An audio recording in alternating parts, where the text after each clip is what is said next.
Federation versus Freedom by Babasaheb Ambedkar. 10. Federation from Different Points of View. Part 1. Different people are looking at this federation from different points of view.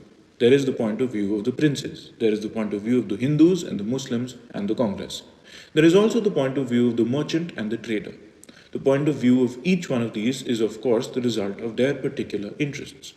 What is the interests of the princes in this federation?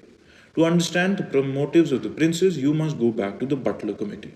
The princes had been complaining of the encroachment of the political department of the government of India upon their treaty rights under the doctrine of paramountcy.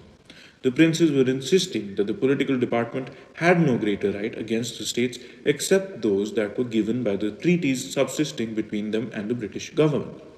The political department, on the other hand, claimed that in addition to the rights referable to the treaties, the Crown had also rights which were referable to political usages and customs.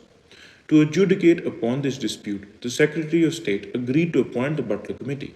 The princes had hoped that the Butler Committee would accept their contentions and limit the scope of paramountcy to the rights referable to the treaties. Unfortunately for the princes, they were disappointed because the Butler Committee reported that the paramountcy was paramount and that there could be no definition or delimitation of it.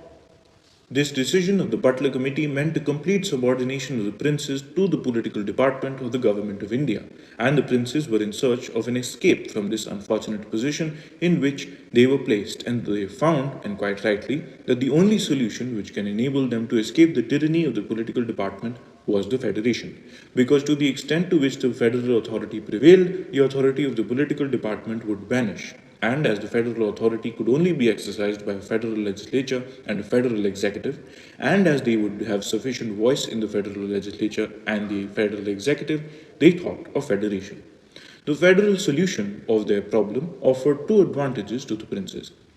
The first was that it would be secure to the states' internal autonomy, which they were very anxious to have, for it is of the essence of federating units to remain in their own hands all powers save those which they themselves have willingly delegated to a common centre, and over which they themselves possess a share in the control. The second advantage of the federation was that paramountcy would disappear to the extent of the federal authority. The motive of the princes, therefore, was selfish, and their primary aim was to get rid as much as possible of the authority of the political department of the government of India.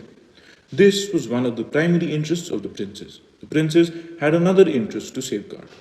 That was to preserve their powers of civil and military government as much as possible. They wanted to make the federation as thin as possible so that it might not impinge upon them very hard. The interest of the princes is twofold. They wanted to escape paramountcy. Secondly, they did not want to subject themselves too much to the authority of the federation. In looking at the federation, the princes keep two questions before them. How far will this federation enable them to escape the tyranny of paramountcy? Secondly, how far does this scheme of federation take away their sovereignty and their powers of internal government? They want to draw more under the former and give less under the latter. The end.